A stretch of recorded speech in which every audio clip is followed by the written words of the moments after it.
What's up guys? In this video, you're going to be learning how to level up your poker skills. Now in the previous video I talked about approaching poker like an athlete. And it's all about thinking about how to level up your skills, training your skills so you can perform at your best when it matters most. If you look at how athletes approach performance, they're always working on skills, right? So if you think of an Olympic sprinter, he's doing speed drills, he's doing speed endurance stuff, he's working in the gym to increase his power and his strength, he's working on his starts at the blocks to increase his reaction time. All of these are skills that allow him on race day to perform better. If you look at a basketball player, they're going to be doing unique skills for basketball.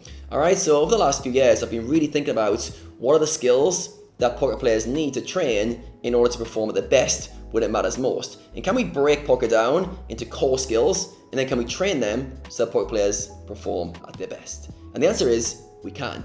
And there's only a limited number of skills poker players need. From my experience working with hundreds of players now, I brought that down to 8 core skills. 8 skills that you can work on. All right, the first is self-awareness, to be able to get past your own belief systems, to basically align yourself with your goals and build character traits in alignment with what you want. The second one is emotional regulation, so you can handle everything that poker's thrown your way and respond in a meaningful way without overreacting or tilting or getting frustrated. The third one is focus, your ability to zone in and perform at a high level when it matters most. The fourth is resilience, so you can come back from adversity and challenges. The fifth is perspective, so you can zoom out and not get too attached to your results when poker's not going your way. The fifth one is presence, so you can actually be there, interacting with your environment and be in a creative state of mind. The seventh one is stress mastery. You need to realize that the body is going to respond to what's happening at the tables. You need to feel in control of your body whilst you're playing so that you can basically play a good level, high level poker whilst under high levels of stress. And the eighth one is energy optimization. You need to feel energized so you can go after your goals all out every day. All right, so they're the 8 skills. I know I've gone very quickly through those. If you guys watched my last video, I went more in depth into each of those skills. But there's only 8 real skills, core skills, that players need to train so that they can perform at their best when it matters most. Obviously, you need to be grinding alongside this. Obviously, you need to be studying and working on your game to have a good technical game. But once those things are being taken care of, then it comes down to training these skills. So, knowing that there's 8 skills, how do we get to work on leveling them up? All right, if hopefully you guys are following along going, right, yeah, this makes sense and I'd like to level up my skills. So today, I'm gonna walk you through a framework of 3 levels we can go through to improve our skills. All right, and this applies to all skills in life, but it particularly applies to the 8 skills you need to be a poker athlete. All right, so first of all, how do we get started? How do we start working on our skills? Well, the first step is we need to go through a knowledge phase of learning about that skill. All right, think of anything you've got better at. First of all, you haven't got a clue what you're doing. All right, so you need to learn. So the first phase is learning.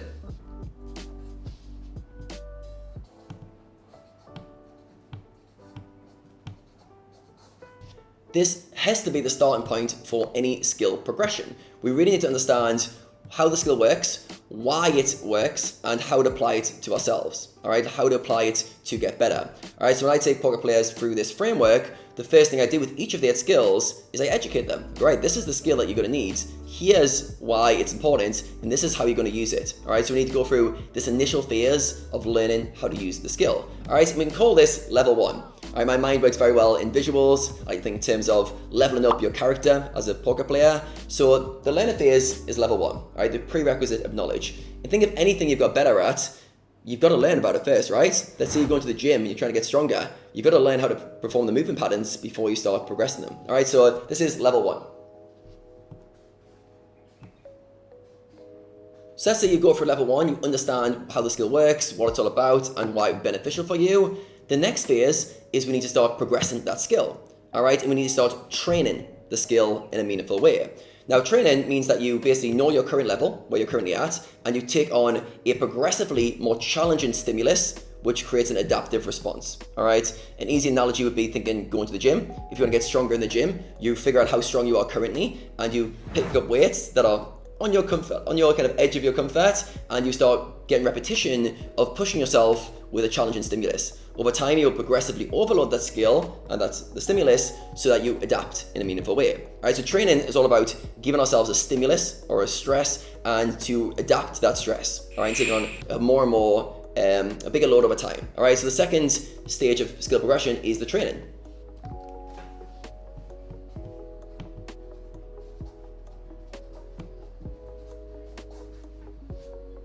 And we can call this level 2, the second progression. Once we've learned about the skill, we now need to start training it in a meaningful way. Alright, so what is the goal of training? Why are we even going through this process? The goal of training is so that we can get better at that skill. Yeah, that's good. But we really care about being able to perform using that skill. Alright, so we train, so that when it comes to a poker session, when it matters most, when there's a high stakes scenario or lots of money on the line, you can perform at your best. If the skill doesn't help you perform at your best, scrap it, get rid of it. If it's not useful for you in terms of increasing performance, we don't need it, all right?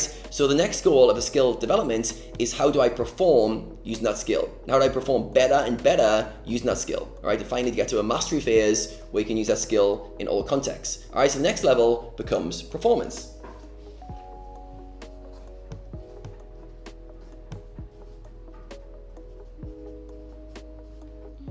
And this is level 3 of the skills progression. All right, so we've learned about the skill, what it's all about, how it works for us. Then we've started training the skill with progressively more challenging stimulus that creates an adaptive response, so that skill gets better and better. And then finally, we start putting that skill to the test and performing using that skill. All right, you can think about this in terms of your approach to studying and learning strategy. You need to learn the strategy, first of all, why it's important and how it's going to increase your win rates. You then need to start training, studying solvers, studying simulations, going through practice of how to actually use that knowledge. And then you need to start performing. You need to take that knowledge to the tables and start playing better poker under a wide range of situations. All right, so level 3, performance.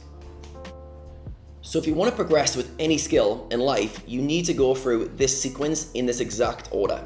All right, you need to learn about the skill first. You need to train the skill in a specific way that is tailored for your current level. All right, so if you're a beginner at a skill, you want to train that skill at a beginner level. If you're an elite level, don't waste your time with beginner stuff and intermediate stuff. Go straight to elite level, and then you've got to perform. You got to perform when it matters most, right? That's when you know a skill's at a good level is when you can perform. All right, so for example, let's say something like emotional regulation, all right? The ability to regulate your emotions and calibrate your emotional responses at the tables. The beginner level is understanding what your emotions are, how the triggers and responses work that are unique to you, and understanding a framework for how to change your responses to situations. The training is practicing how to rewire your mind to be in sync with your emotional responses and doing all the kind of background work of changing the trigger-response relationship. But performance comes when it's game time, you're on a downswing, you've lost 5 buy-ins, and the fish jams all in on you. You think he's bluffing, you snap him off, and he shows you the nuts. And now, everything you've learned, can you perform that skill? All right, and the test is here. Can you perform the skill under pressure? All right, so every skill, if we break it down, we can go through this framework. So I like to think of it in terms of level 1, beginner. All right, so we can always do it like a beginner level. Level 2, the training, is the intermediate phase. And level 3 is elite, which is here. All right, so we need to go through this progression from beginner to intermediate to elite. And if we don't go for this in these phases, we're always going to mess up. All right, and when I see players trying to improve their skills, first of all, they don't understand how the skill works fundamentally, the mechanics behind the skill. They don't take on the right training for their level, and they don't keep track of how they're performing under certain circumstances. All right, so each of the 8 skills I teach my poker athletes, I take them through this exact process, and we have amazing results leveling up every skill they do by learning about it, by training it, and then performing using that skill. Now, in order to make this whole process more effective, we need to know if we're making progress, right? This is what I think is also missing, that a lot of people don't know how they're progressing. All right, so would it be useful to know before you start working on a skill what your current level is, and then after you've done some training and started to perform using that skill, would it then be useful to know if you've improved, to know if that skill's got better? All right, it's like doing a training program in the gym. Would it be useful to know if you got stronger after doing the program? It would, right? So then we need to assess the skill both here at the start and here at the end. If we do that, we can create a kind of system that allows us to know, is this working? Am I getting better? All right, so we'll assess.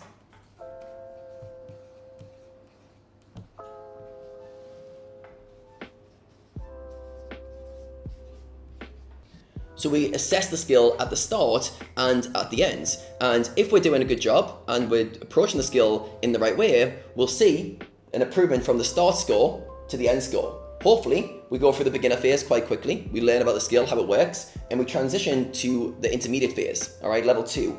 Then level 2 to level 3 is all about training, performance, and then reassess yourself, and then go through the process again. Like I talked about in the previous video, athletes are always in training. All right, so you train the skill, then you perform using that skill. All right, so once you've learned about a skill on a high enough level and you know how the skill works, it all comes down to these next 2 steps. How do you train the skill and how do you perform? And then once you've done some training, reassess yourself to see the skill progression. All right, so these phases here end up almost in a continuous loop. So you train the skill, and then you perform, and then you train the skill again. All right, so you're gonna take an assessment after each round of that. So train the skill, perform, assess, train the skill, perform, assess. And the goal over time is to level up that skill more and more and get your score for the skill higher and higher with your post-assessments so you can handle more and more situations. If you do this process right, you will see your performance, not only the skill improve, but your overall performance at the poker tables improve. So this is a system that if you apply it to poker will have amazing, amazing results. Because what have we done? We've broken down the skills, the 8 skills that will directly impact performance the most. We've learned how those skills work and how they apply to you at the poker tables and in what context. We then train the skills relative to your current level. So it should be a beginner, intermediate, and elite for each skill to progress through. And then we perform using that skill. And every time you perform, it's like, could I use the skill in action? Yes or no. If you couldn't, then you go back to training and you work on the skill again. There's no black and white pass fail. It's a progression of improving your skill and getting better. And this is how you level up your poker skills. Now, in the next video I'm going to post for you guys, I'm going to share with you something I've never shared before. And I'm going to share with you behind the scenes of my Poker Athlete program, and more specifically, the results that my players have been getting. So far, I've coached over 30 players through the system, 11 of the 8 skills following these approaches, and the results they've had have been amazing. Now, I track all of their assessments before and after, and I've actually got all the data from behind the scenes of exactly how players have been progressing using these skills. So this has worked for live players, online players, MTT players, cash game players, sit and go players. We've got a whole mix in the Poker Athlete community, and I'm going to show you exactly what results they've been able to get by following this system. Now, if you like this video, make sure you smash the like button before you go, and make sure you stay tuned for the next video.